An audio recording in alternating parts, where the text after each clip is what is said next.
Ashtu si çdo herë edhe këtë vit, për zgjedhjet e përgjithshme të 11 majit, mjediset e Pallatit të Sportit Ramazan Njala në Durrës do të jenë në shërbim të këtij procesi. Të shtunën, pranë mjediseve u vendos baza materiale që do të shërbejë për procesin e numërimit të votave për zgjedhjet. Në këto kushte që prej fundjavës parkimi pranë Pallatit të Sportit nuk është më funksional dhe nuk do të jetë deri në përfundim të procesit të numërimit të votave.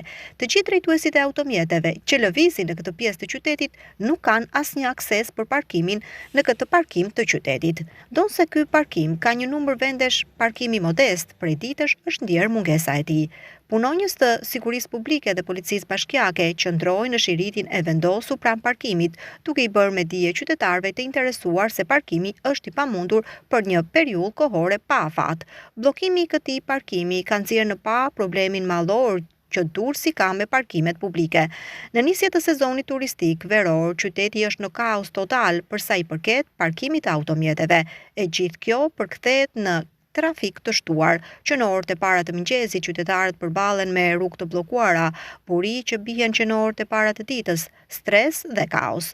Adrianet është ndalur të mërkurën në disa nga rrugët kryesore të qytetit ku situata është problematike.